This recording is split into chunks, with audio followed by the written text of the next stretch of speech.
Hi hello viewers, welcome to NTV. This is Tarak. సంగీతం అనేది కేవలం ఒక కళ మాత్రమే కాదు, ఏదైనా భావాన్ని బలంగా ముద్రించగల ఆయుధం అని నమ్మిన వ్యక్తి చరణ్.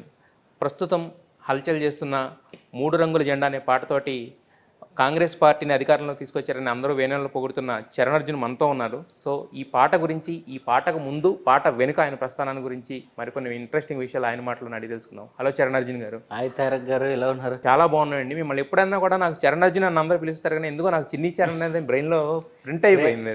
ఉన్న వాళ్ళకి ఆ చిన్ని వచ్చేస్తుంది. చిన్ని వచ్చేస్తుంది కూడా చిన్ని అంటాడు, చిన్ని అని పిలుస్తారా? చరణ్ అనే పేరు మీకు పాపులారిటీని తీసుకొచ్చింది, కానీ బట్ చిన్ని చరణ్ అనే పేరే గుర్తింపుని తీసుకొచ్చిందా సార్? వచ్చిందంటారు పాపులార్. ఖచ్చితంగా సార్.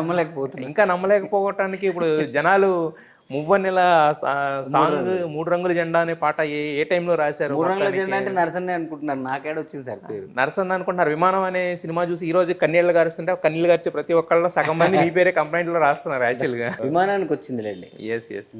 సో మన రోజు అనేది వచ్చినప్పుడు ఏంటంటే ఖచ్చితంగా మీరు ఆ రోజు అనేది రావాలనే కదా, ఎప్పుడు కామ్గా ఉండిపోకుండా ఒక సంగీత దర్శకుడిగా, ఒక రచయితగా, ఒక గాయకుడిగా ఎప్పటికప్పుడు యూట్యూబ్ లో పాటలు వదులుతానే ఉన్నారు. ప్రేక్షకులు మైమరిపిస్తున్నారు, ఏడిపిస్తున్నారు, రకరకాలుగా ఆలోచింపజేస్తున్నారు. సరే, అయితే అసలు ఇది ఒక సెన్సేషన్ అనేది క్రియేట్ చేసింది మొత్తంగా.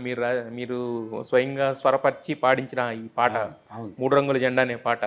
సో ఇది ఇంత సెన్సేషన్ అనేది క్రియేట్ చేసింది కానీ, బట్ ఈ సెన్సేషన్ ఉన్న క్రియేషన్ లేదంటే దాని మిరాకిల్ అసలు ఎలా జరిగిందంటారు? ఈ ప్రాసెస్ అనేది ఎలా స్టార్ట్ అయింది? అసలు ఎక్కడ స్టార్ట్ అయింది ప్రాసెస్? ఏం లేదు సార్, ఆ రోజు రేవంత్ అన్నకి ఇది ఆయుధం అవ్వాలి అంటే అతను అప్పుడే కాంగ్రెస్ పార్టీలోకి వచ్చారు. ఇది 2 years బ్యాక్ పిసిసి అధ్యక్షుడిగా ఉన్నప్పుడు చేసిన పాట, ప్రమాణ స్వీకారం రోజు చేసిన పాట ఇది. ఆ రోజు నా ఇంటెన్షన్ ఏంటంటే, అన్న ఒక పార్టీ నుంచి కాంగ్రెస్ పార్టీలోకి వచ్చారు. సో ఆయనని ఇంకా తెలుగుదేశం మనిషిలాగా, చంద్రబాబు నాయుడు మనిషిలాగానే చూస్తున్నారు. సో కాంగ్రెస్లో ఉన్న సీనియర్లు కావచ్చు, కాంగ్రెస్లో ఉన్న కార్యకర్తలు అన్నని ఎలా ఓన్ చేసుకోవాలి. సో ఏదో ఒక పొలిటికల్ సాంగ్ ఆ రోజు కొట్టామా, ఆ రోజు ఆడావుడి ఏదో క్రియేట్ చేసామా, తెల్లారు దాన్ని మర్చిపోతే అది అంటే జనరల్గా ఒక పొలిటికల్ లీడర్ సాంగ్ని ఇంకొక లీడర్ కానీ, ఇంకొక లీడర్ ఫాలోవర్స్ కానీ వినాలంటే ఆ ఈగో ఒప్పుకొని రోజులు, అవును, యాక్సెప్ట్ చేయాలంటే కష్టం, చేయని రోజులు. ఇప్పుడు రేవంత్ అన్న పాట ఎందుకు వినాలి? వేరే లీడర్ ఫాలోవర్స్ మా జిల్లా ఉంది, మా జిల్లాలో కాంగ్రెస్ లీడర్లు అందరూ సీనియర్లు ఉంటారు, వాళ్ళ కార్యకర్తలందరూ ఆ లీడర్లను ఫాలో అవుతారు, కానీ వాళ్ళు రేవంత్ అన్న పాట పెట్టరు. కానీ ఇది పెట్టాలి, అందరికీ తెలియకుండా దీంట్లో ఒక మత్తు ఉండాలా, ఒక సైన్స్ ఉండాలని ఒకటి ఆలోచించారు. అందుకే మీకు చూడండి, దాంట్లో ఒక శంఖం వస్తుంది, దాంట్లో ఒక సినిమాటిక్ సింథటిక్ బ్యాక్గ్రాప్ వస్తుంది, ఒక డీజే టైప్ రిథమ్ ఉంటుంది, పాటలో ఒక మెలోడీ ఉంటుంది. ఓన్లీ ఏదో హో అని ఆ నరసన్న వాయిస్లో అలా కాకుండా ఒక చిన్న పాట, ఒక దేవుడి పాట పాడుతున్నట్టు ఉంటుంది. శివుడి పాట, మల్లన్న దేవుడు, ఎల్లన్న దేవుడు.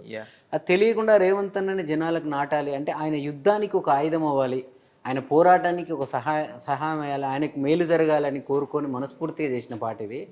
కానీ ఆయనకే కాకుండా ఆ మేలు మాకు కూడా చేసింది అది.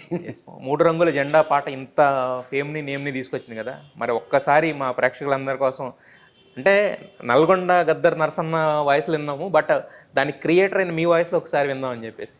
మూడు రంగుల జెండా బట్టి సింగమూలే గదిలినాడు, అగ్గరు కాంగ్రెసు సూర్యుడు, మన రేవంత్ అన్న నిగ్గదీసి అడిగే మునగాడు, వీడు భూమిన వానవుతాడు, బీద సాదల ధైర్యం వీడు, దొంగ దొరల భరతం పడతాడు, మన రేవంత్ అన్న పేద ఇంటికి పండుగ తెస్తాడు, సోనియమ్మ దీవెనతోని రాహులన్న సైనికుడయ్యి పెద్ద కొడుకై యుద్ధం చెయ్య సిద్ధమాయే రేవంత్ అన్న.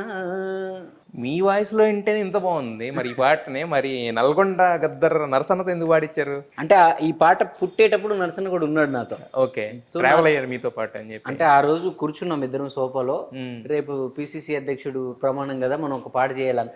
ప్రతి పాట అన్న దగ్గరుండి నాకు ఇన్పుట్ చేసి చేయించుకున్నారు రేవంత్ అన్న. ఈ పాట మాత్రం నా అంతలో నేనే చేసిన పాట ఇది. అంటే ఆయన ఏమి చెప్పలేదు, చేయమని కూడా చెప్పలేదు.